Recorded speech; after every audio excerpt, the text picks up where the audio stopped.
চারুলি দেওয়া সম্পূর্ণ করে হাতে নিয়ে নিলাম ঝাঁটা। এখন উঠোনটা ঝাড় দিয়ে দেব। তো বন্ধুরা, শুভ সকাল। আশা করছি তোমরা যে যেখানে আছো সকলে ভালো আছো, সুস্থ আছো। বীরভূম জেলার ছোট্ট একটি গ্রাম থেকে আমি দৈবকী তোমাদের সকলকে জানাই আমার ব্লগ চ্যানেলে অনেক অনেক স্বাগত আর আমার অনেক অনেক ভালোবাসা।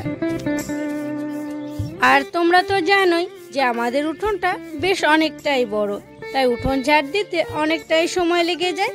আর শুধু উঠোন তো ঝাড় দিই না, উঠোন ঝাড় দিই, তারপরে গলির দিকটা ঝাড় দিই, রাস্তার দিকগুলো দিই, কলতলা দিই, পুকুর দিই, সব কিছু ঝাড় দিতে দিতে না বেশ অনেক সময় লেগে যায়।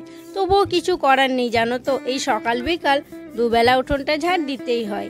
আর ওইদিকে দেখো দুটো ড্রাম দেখতে পাচ্ছ, ওই ড্রাম দুটো ধুয়ে দেওয়া হয়েছে। ওই যে রুদ্র বাবা ধান ভেঙে নিয়ে এসেছিল, ওই চালগুলো আর কি ওর ভেতরেই ভরে রাখা হবে, সেই জন্য পুকুরে নিয়ে গিয়ে ভালো করে ধোয়া হয়েছে।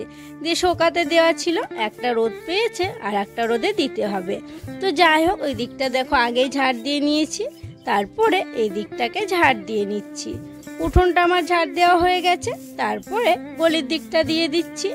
দিয়ে তখন ওই যে সামনেখানটা দেব, তারপরে তখন রাস্তাগুলো, পুকুর পাড়, কলতলা এগুলোকেও দিয়ে দেব। চারিদিকটা ঝাড় দিয়ে দেখো উনুন সালে চলে এসেছি। আর আমি এখন উনুনের ছাই তুলে নিচ্ছি, আর এই ছাইটা দিয়ে বাসন মাজা হবে। জানো তো, কালকে শেষ হয়ে গেছিলো, দুপুরের বাসন মেজেছিলাম তখন সাবানটাও শেষ হয়েছিল, আর বাটিতে যে ছাই থাকে ছাইও শেষ হয়ে গেছিলো।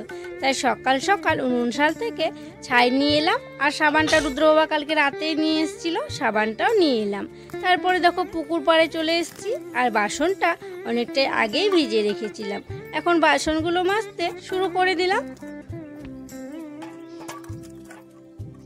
আর এই বাসনগুলো হচ্ছে কালকে রাত্রের খাওয়া এঁঠো বাসন।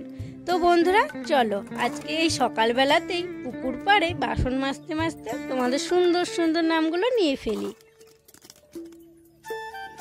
প্রথম নামটি হচ্ছে আশিদা বোনের। বোন লিখেছে, তোমার ভিডিও দেখতে আমাদের খুব ভালো লাগে, তোমার ভিডিওতে আমাদের নাম নিও। আমার বোনের ছেলের নাম হচ্ছে রিফাত, আর আমার দিদির মেয়ের ছেলের নাম হচ্ছে তামিম। তো দেখো, রিফাত আর তামিম তোমাদের দুজনেরই নাম নিয়ে নিলাম, আর আশিদা বোন তোমার নামটিও নিয়ে নিলাম। তোমরা সবাই খুব খুব ভালো থেকো গো। দ্বিতীয় নামটি হচ্ছে মানসী দিদি ভাইয়ের। দিদি ভাই লিখেছে, তোমার ভিডিও খুব ভালো লাগে, তোমার ভিডিওতে আমার নামটি আর আমার ছেলের নামটি নিও। আমার নাম মানসী আর ছেলের নাম কুষাণ। এই যে মানসী দিদি ভাই, তোমার নামটিও নিয়ে নিলাম, আর কুষাণ সোনা তোমার নামটিও নিয়ে নিলাম। তোমরাও সবাই খুব ভালো থেকো গো। তারপরের নামটি হচ্ছে গঙ্গাসাগর থেকে সুশান্ত দাদা ভাইয়ের। দাদা ভাই লিখেছে, তোমার ভিডিও আমাদের খুব ভালো লাগে, তোমার ভিডিওতে আমার মেয়ের নামটি নিও। মেয়ের নাম শ্রীতমা মণ্ডল। এই যে শ্রীতমা, তোমার নামটি নিয়ে নিলাম, আর তোমাকে আমার অনেক অনেক ভালোবাসা জানাই গো।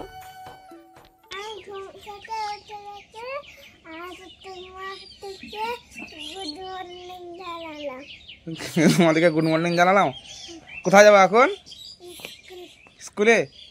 এবার নমস্কার করে দাও সবাইকে ভালো করে, এদিকে তাকিয়ে বলো, আমার প্রণাম নেবেন। Good boy. আমার রুদ্র দেখো, আমাদের রুদ্র স্কুলে যাচ্ছে এখন। চলো।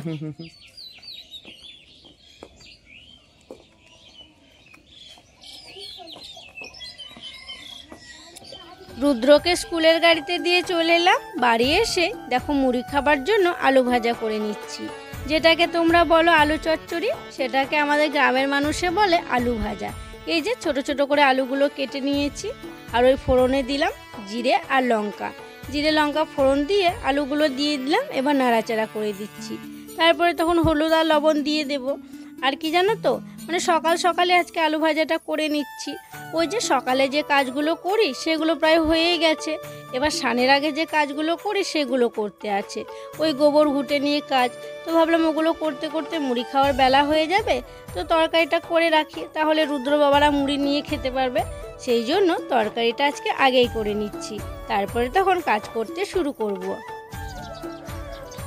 আলু ভাজাটা হয়ে গেছে, তারপরে দেখো বস্তা নিয়ে চলে এলাম ঘুঁটে ছাড়ানোর জন্য।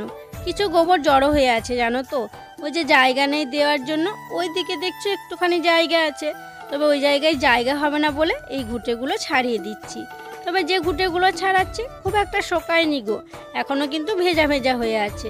তোমরা দেওয়ালটা দেখেই বুঝতে পারছো ভেজা ভেজা ছাপ হয়ে আছে। তবে ওই যে এখন অনেকটাই রোদ করছে তো শুকিয়ে যাবে, সেই জন্য ছাড়িয়ে দিলাম।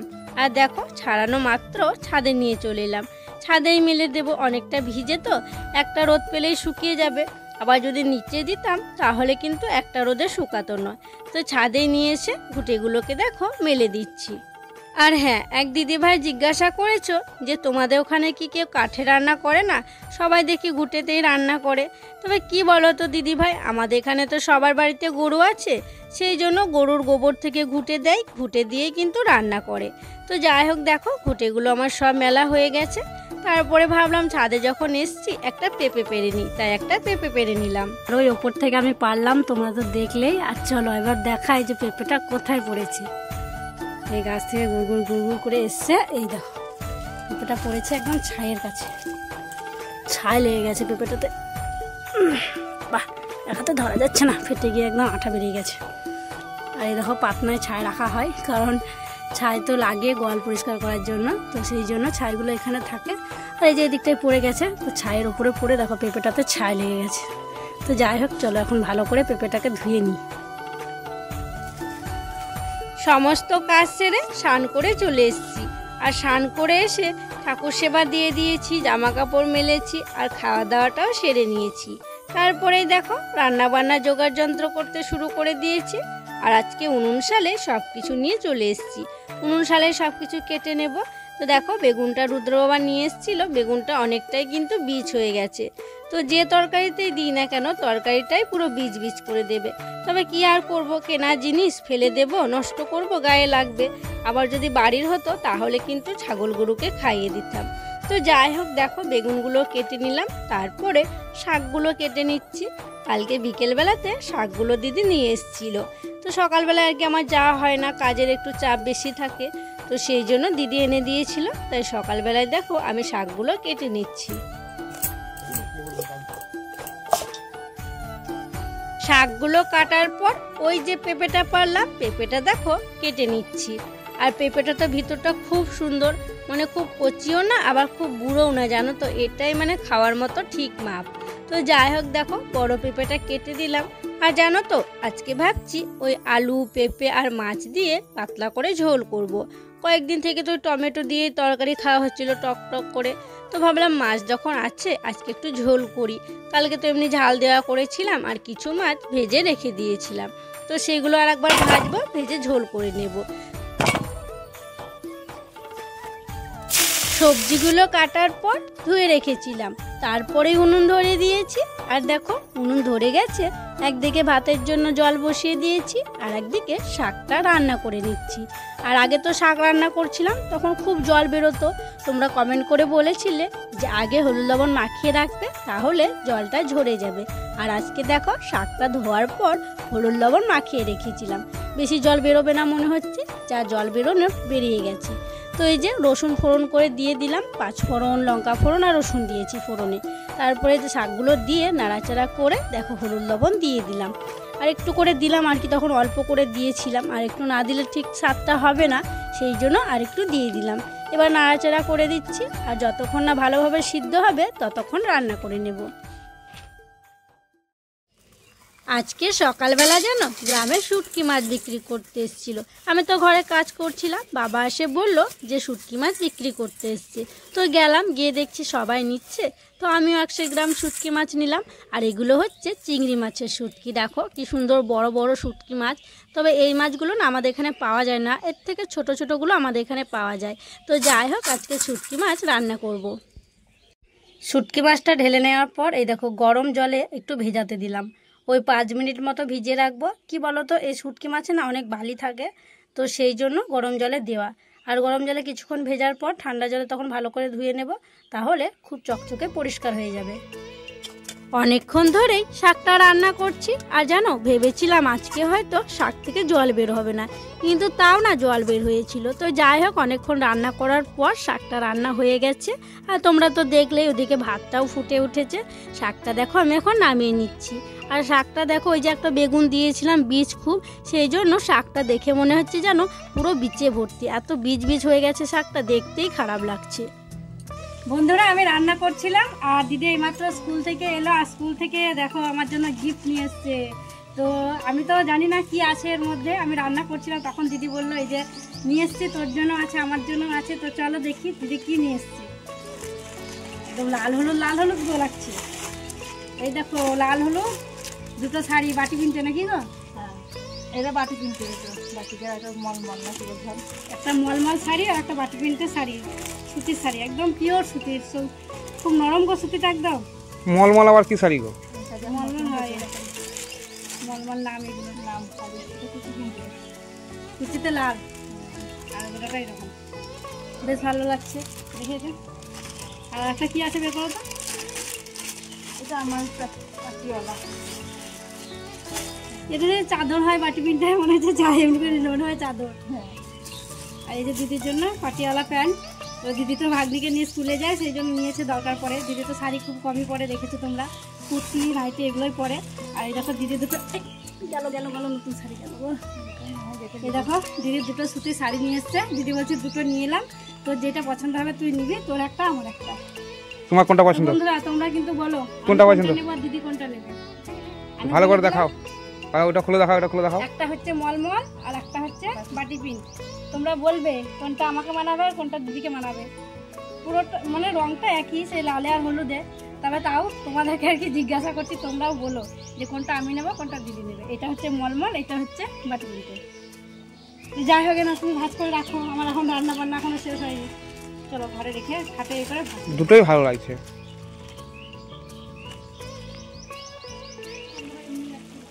শাকটা রান্না করার পর আলু পেঁপে মাছ দিয়ে যে ঝোলটা করব বলেছিলাম সেটাও করে নিয়েছি। আর এখন দেখো চিংড়ি মাছের শুটকির টকটা আমি করে নিচ্ছি, আর একদম টমেটো দিয়ে লাল লাল করে শুটকি মাছটা আজকে রান্না করেছি। রান্না বান্না করে হাঁড়ি কড়াই মেজে নিয়ে চলে এসেছি। তারপরে দেখো ভাত বাড়তে শুরু করেছি, বাবাকে ভাত দিয়ে দিয়েছি আর দিদিকে দিলাম। তবে রুদ্র বাবা স্নান করতে গেছে, সেই জন্য আমরা আর কি এখনো খাইনি। আর কি হয়েছে জানো, শখ করে নিয়েছিলাম শুটকি মাছ, তোমাদেরকে তো দেখালাম শুটকি মাছ নিয়েছি, তরকারিটাও দেখিয়েছি।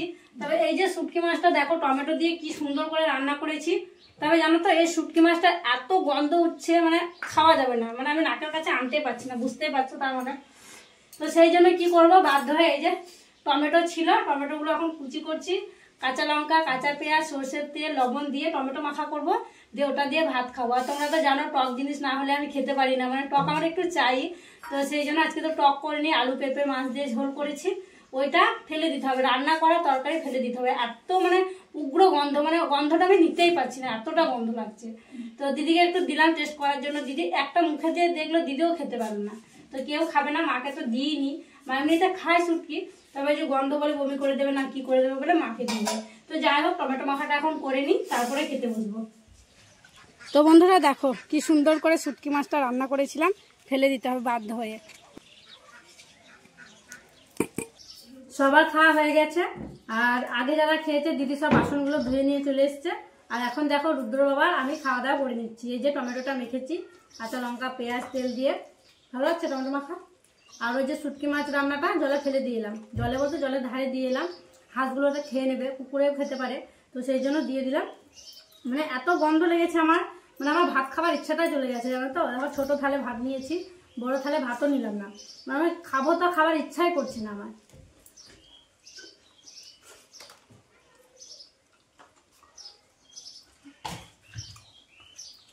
চিংড়ি মাছের শুটকি, চিংড়ি মাছ খেতে আমার খুব ভালো লাগে। রুদ্র বাবা খুব পছন্দ করে চিংড়ি মাছ, আমার খুব ভালো লাগে। তোমার ভালো লাগে বলে তো আরো নিলাম, এরকম অবস্থা হবে কি করে জানবো। আর শুধু আমি নিইনি, আমাদের পাড়াতে অনেক অনেক সবাই নিয়েছে। তাদেরকেও ফেলে দিতে হবে, জানি না, তারা যদি খেতে পারে তো খাবে, সবার তো আর মন সমান না। তো যাই হোক খুবই গন্ধ, খুবই মানে গরম জলে আমি ধুচ্ছিলাম তখন গন্ধটা লাগছিল, আমি ভাবলাম কি বলতো রান্না করার পর বোধহয় গন্ধটা অতটা থাকবে না, সেই জন্য রান্না করলাম। 10টা-12টা বোধহয় টমেটো দিয়ে বেশ লাল লাল করে করেছিলাম জানো, টমেটোগুলো আমার অত গেল। যদি টমেটো শুধু মাখা করতাম বা সিদ্ধ মাখা করতাম ভালো লাগতো। তো যাই হোক চলো খাওয়া দাওয়াটা এখন করে নিই। এক দিদিভাই কমেন্ট করে বলেছো যে তোমাদের ঘরের সামনেটা দেখাবে, মানে তোমার ঘরের জানালাটা দেখাবে, আমি ঘর বানাচ্ছি তোমার মতো ঘর বানাবো। তো সেই জন্য দেখো এই যে দেখাচ্ছি আমাদের ঘরটা। এটা হচ্ছে আমাদের সামনের দিক নয়, এটা পিছন দিকে বলতে পারো, কারণ আমাদের ওই পূর্ব দুয়ারি ঘর আর কি, পূর্ব দিকে ওই দিকটাই মুখ আমাদের, এটা পিছন দিক। তবে এদিকে একটা দরজা করা হয়েছে যাওয়া আসা করার জন্য, সহজ হবে রাস্তার ধারে, সেই জন্য। তো এই যে আমাদের ঘর দেখছো, দুটো জানালা, একটা রুমে থাকে ওই দিকটায় বাবা মা থাকে, এই দিকটায় আমরা থাকি। তো তার পাশে পাশে দুটো রুম আছে, ওই দিকটায় হেসেল ঘর আছে, এদিকটায় ঠাকুর ঘর আছে। আর এই যে হচ্ছে আমাদের ঘর, দেখো এখনও রং করা হয়নি। তো তোমাদের ভালোবাসা আশীর্বাদ থাকলে খুব তাড়াতাড়ি আর কি রংটা করতে পারবো। খাওয়া দাওয়া করার পর উঠোনগুলো ঝাড় দিয়ে নিয়েছিলাম, তারপরে যে বোতলগুলো ফাঁকা ছিল সেগুলোতেও জল ভরে নিয়েছি। আর এখন দেখো ছাদে চলে এসেছি, আর সেই যে সকালবেলা ঘুঁটে মেলে দিয়েছিলাম ওই ঘুঁটেগুলো এখন তুলে নিচ্ছি। তো ঘুঁটেগুলো তুলে নেব, তারপরে তখন নিচে গিয়ে মায়ের চুলটা আঁচড়ে দেব, তারপর একটু ওখানে আর কি মায়ের সাথে শীতে বসে থাকবো। দিয়েই তো সন্ধে হয়ে যাবে, তারপর আবার সেই চা করো, সন্ধেবাতি দাও, সেই একই কাজ। তো যাই হোক, দেখো ঘুঁটেগুলো সব আমি বস্তার মধ্যে ভরে নিলাম। সন্ধে হয়ে গেছে, সন্ধেবাতি দিয়ে একবার চা হয়েছিল জানো তো, চা করে সবাই চা মুড়ি খেয়ে নিয়েছে। যে রুদ্রকে পড়াতে বসিয়েছিলাম, যে আবার একটা দাদু এসছে, দাদু এসে বলছে কই নাদবউ চা করো, চা খাবো, মানে এমনি এসছে চা খাওয়ার জন্য নাদবউয়ের হাতে। তো সেই জন্য দেখো রুদ্রকে পড়াতে পড়াতে আমি এলাম চা করার জন্য। তো এখানে চা বসিয়েছি, চা করব, করে রুদ্রকে এখনো পড়াবো, পড়িয়ে হচ্ছে মা বাবার জন্য রুটি করব।